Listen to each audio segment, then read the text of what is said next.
Every 4 years, billions of dollars are spent on a single psychological trick. It's not about policy. It's not about facts. It's not about making your life better. It's about hijacking your brain. And it works on conservatives. It works on liberals. It works on independents. It works on you. This trick has been used by every major political campaign in modern history, from Obama to Trump, from Reagan to Biden, from Churchill to modern-day dictators. And the scariest part, it's invisible. You don't feel it happening, you just suddenly believe. Today, I'm going to expose exactly how this trick works, how it's being used on you right now, and how to break free from it forever. I spent months studying political campaigns. I analyzed speeches from winning candidates across decades. I read classified documents on propaganda techniques.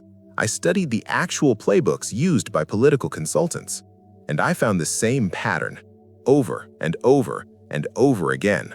One technique that appears in every successful political campaign. It's called Tribal Identity Hijacking. And once you understand it, you'll never watch a political speech the same way again. Let me break down what that actually means. Humans are tribal creatures. We evolved in small groups. Our survival depended on belonging to a tribe. Being cast out meant death. So our brains developed a powerful system, a system that makes us fiercely loyal to our in-group and deeply suspicious of out-groups. Politicians don't sell policies, they sell identity. They make you feel like you belong to something, and then they make you terrified of losing it. Here's how tribal identity hijacking actually works. It's a 3-step process. Step 1, create the tribe. Every successful political movement starts by defining a group identity. We are the patriots. We are the resistance. We are the silent majority. We are the 99%. Notice what's happening here. It's not about specific policies. It's about who you are, your identity, your sense of self. Once you identify as something, you'll fight to protect it. Step 2, define the enemy. Every tribe needs an enemy, someone to blame, someone to fear, someone who threatens your people. The corrupt elite, the radical left, the fascist right, the immigrants, the establishment. The enemy is always vague enough that anyone can fit the description, but specific enough to trigger fear and anger. This activates your amygdala, the fear center of your brain. And when fear is activated, rational thinking shuts down. Step 3, position yourself as the savior. Once you're afraid, once your identity feels threatened, the politician presents themselves as the only one who can protect you. I alone can fix it. Only we understand the real problem. They want to destroy everything you love. I will stop them. Create the tribe, define the enemy, become the savior. That's the formula, and it's been used for thousands of years. Let me show you this technique in action, and I'm going to analyze both sides, because this isn't about left versus right, it's about psychology. Example 1, Donald Trump, 2016. Watch how perfectly this follows the formula. Step 1, create the tribe. Trump didn't just campaign on policies, he created a movement. The forgotten men and women of this country, the silent majority, make America great again. That word again is genius. It implies something was taken from you, something that belongs to your tribe. Suddenly, voting for Trump wasn't just a political choice, it was a statement of identity. You weren't just supporting a candidate, you were defending your way of life. Step 2, define the enemy. The corrupt establishment, the fake news media, the radical left, the swamp.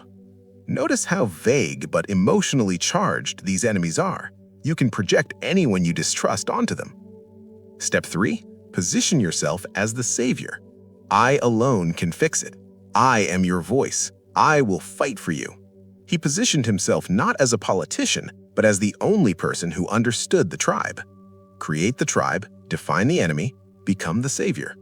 Textbook execution. Example 2, Obama, 2008. Same technique, different packaging.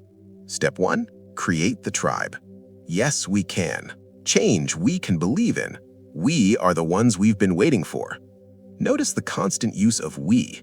It wasn't about Obama, it was about a movement, a collective identity. You weren't just voting, you were becoming part of history, part of something bigger than yourself. Step 2. Define the enemy. The failed policies of the past 8 years, the politics of cynicism, the special interests, the Washington insiders. Again, vague enough to project onto anyone, specific enough to create fear and frustration. Step 3. Position yourself as the savior. This is our moment. We will remember this as the moment when the rise of the oceans began to slow.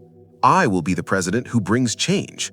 Different words, same structure, same psychological manipulation. Now let me show you the extreme version, because this technique doesn't just win elections, it also starts wars and enables dictators. Example 3.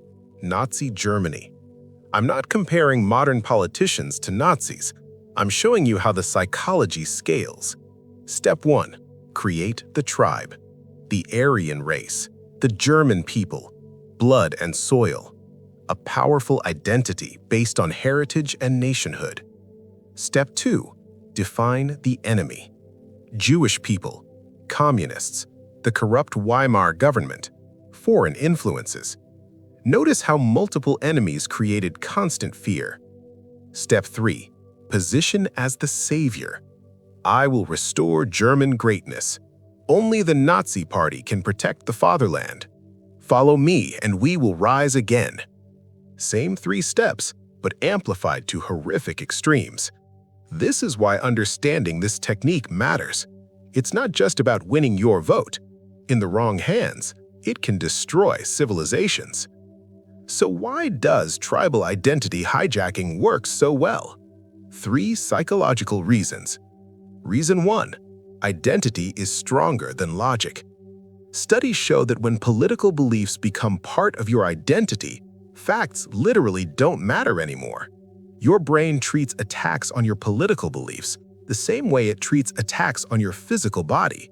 The same brain regions activate, the same defensive responses trigger. You don't think, you react. Reason 2. Fear overrides reason. When the enemy is defined, your amygdala takes control.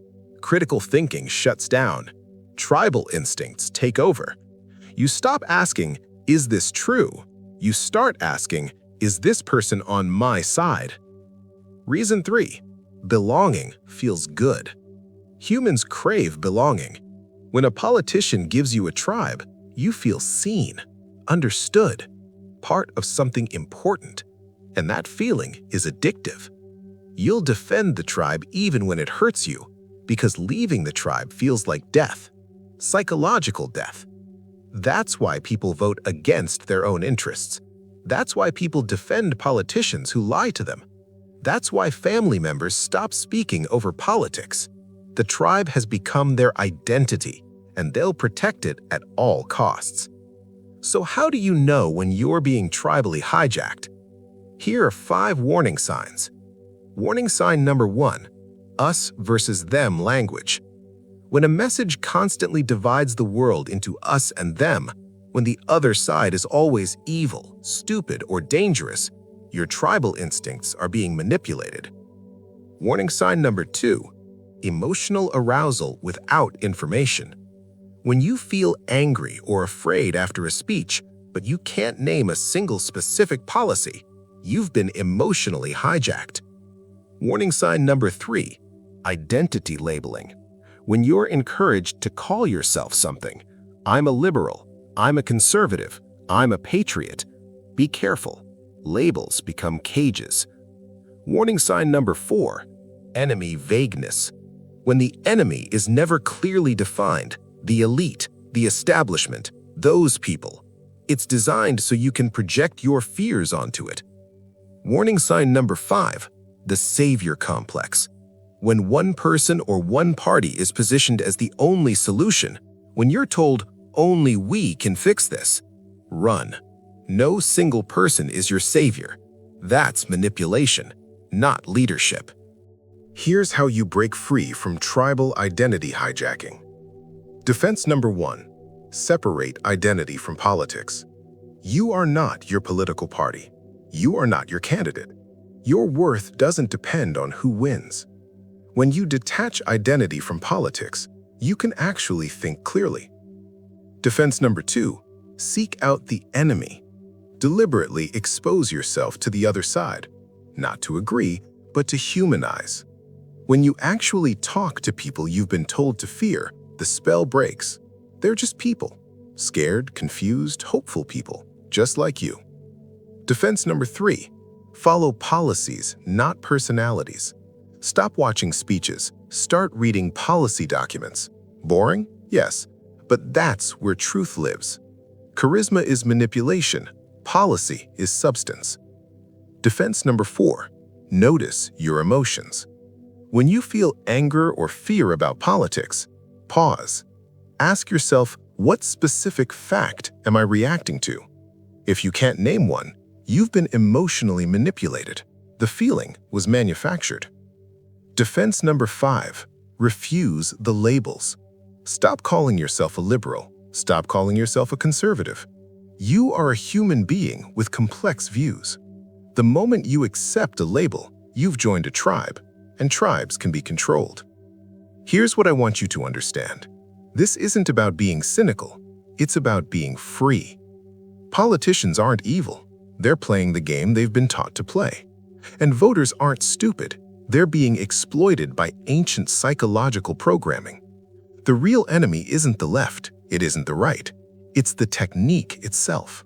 The manipulation that turns citizens into tribes, neighbors into enemies, democracy into theater.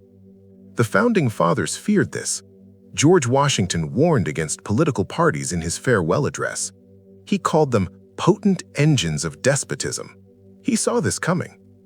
Tribalism is the death of democracy, and right now, it's winning. But it doesn't have to control you. When you see the technique, when you understand the game, you can opt out.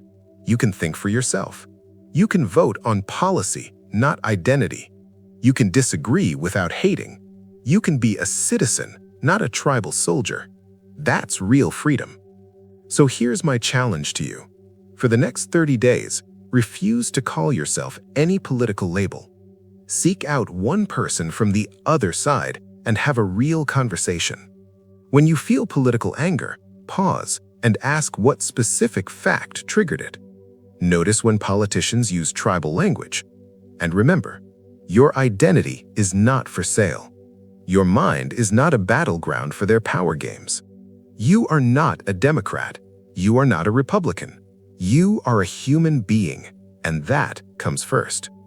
If this video opened your eyes, subscribe, because next week, I'm revealing the manipulation technique used by social media algorithms to keep you angry, addicted, and divided. Click here when that video drops. I'll see you there.